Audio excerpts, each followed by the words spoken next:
Vou tirar agora as dúvidas e fazer um gancho com a Jussara Soares, com a professora Luísa Ferreira, a quem eu agradeço novamente pela presença.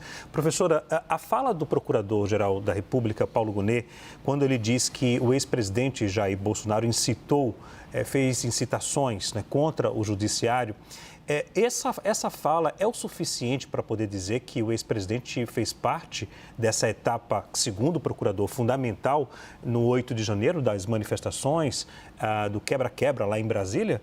Boa noite, obrigado pela presença. Boa noite, Leandro. Boa noite a todos. Uma alegria para mim estar aqui com vocês nessa cobertura tão importante no dia de hoje. Olha, Leandro, não.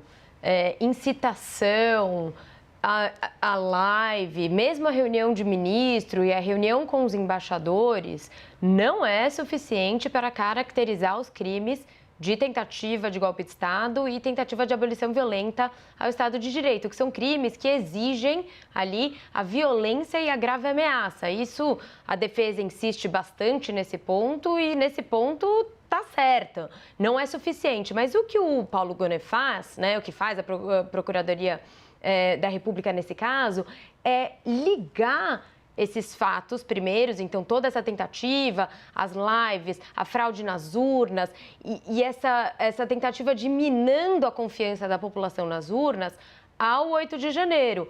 Este sim, um fato que tem intrinsecamente a violência e a grave ameaça.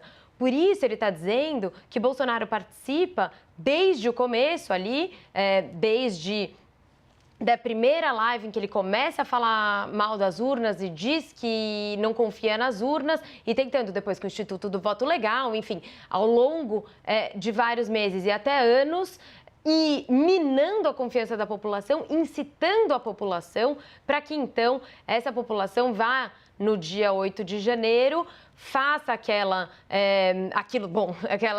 que a gente viu, que tenha atos com violência e grave ameaça às pessoas, a objetos, no Supremo Tribunal Federal, na Praça de Três Poderes, para então incentivar uma intervenção militar e ficar no poder. É essa a narrativa da Procuradoria-Geral da República nesse caso. Por isso que ele começa e ele diz que há um intercrimes, a gente fala intercrimes no direito penal, desde o começo da execução do crime até a sua consumação. E ele está dizendo que a gente tem, nesse caso, um intercrimes estendido. Essa é a tentativa da Procuradoria da República de ligar o Bolsonaro aos atos com violência ou grave ameaça. Eu imagino, já antecipando um pouco do que a gente pode ver amanhã, que essa vai ser a principal tese que vai ser rebatida pelas defesas de Bolsonaro e Braga Neto, mas especialmente do Bolsonaro, na data de amanhã, dizendo que sim, houve lives, houve uma incitação até, é possível, mas que isso por si só não configura os crimes contra o Estado Democrático de Direito e que precisaria haver uma ligação mais direta entre Bolsonaro e os atos praticados com violência. 8 de janeiro e aqueles planos do punhal verde e amarelo. E acho que é isso que vai atacar a defesa de Jair Bolsonaro na data de amanhã. Professora, eu separei aqui uma fala do procurador. O procurador ele alegou que a escalada verbal do chefe de Estado, no caso o ex-presidente Jair Bolsonaro, foi acompanhada por manifestações organizadas, isso citando os atos do dia 8 de janeiro. A defesa do ex-presidente relata que, durante o dia 8, naquele período, o ex-presidente estava fora do país. Mesmo assim, professora, se sustenta essa afirmação, essa alegação da Procuradoria-Geral da República ao afirmar que o ex-presidente fez uma escalada verbal antes do dia 8? Isso é possível punir uma pessoa mesmo não estando no país?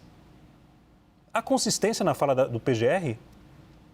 Olha, não estar no país, na minha visão, não é o que determina se ele pode ou não incitar uma multidão, porque em tese pode-se fazer isso hoje em dia pelo celular ou por meio de terceiros.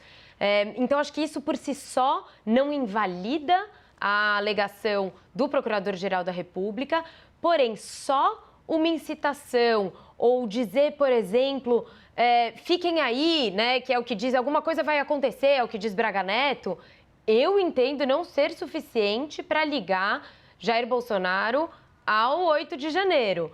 Por isso até que o procurador faz uma relação mais estendida, como se tudo que foi feito por Bolsonaro ao longo dos últimos 2 anos de governo e depois da sua derrota nas eleições, na verdade, tem um desígnio comum, tem uma vontade comum com alguns militares e alguns de seus ex-ministros e com parte da população para, então, praticar esse golpe de Estado com violência ou grave ameaça. Eu acho esse um ponto frágil da acusação. Não quer dizer que eu não acho que tenha prova de prática de crimes contra o Estado Democrático de Direito, mas essa relação de Jair Bolsonaro com os manifestantes de 8 de janeiro é um ponto a ser atacado pelas defesas, inclusive porque publicamente isso, a defesa bate muito nas suas alegações finais.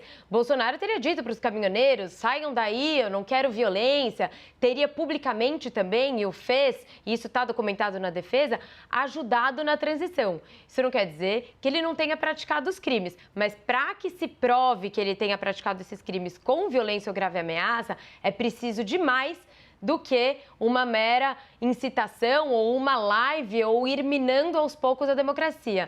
Esse tipo penal que foi incluído na nossa legislação, ele demanda violência ou grave ameaça. A gente tem em outras legislações crime contra o Estado Democrático de Direito que não demanda violência e grave ameaça. Aliás, são mais até alinhados com o que hoje a gente vê em termos de erosão democrática. Hoje em dia, a erosão democrática se dá muito menos com tanques e muito mais com algumas intervenções não violentas. Então, mudança de ministro, eventualmente um decreto. Isso é o que, em geral, a gente vê minando as democracias. Mas o nosso tipo penal exige violência e grave ameaça, e é essa tentativa do Procurador-Geral da República de ligar Bolsonaro a atos violentos. Ok. Professora, daqui a pouco a gente volta a conversar também.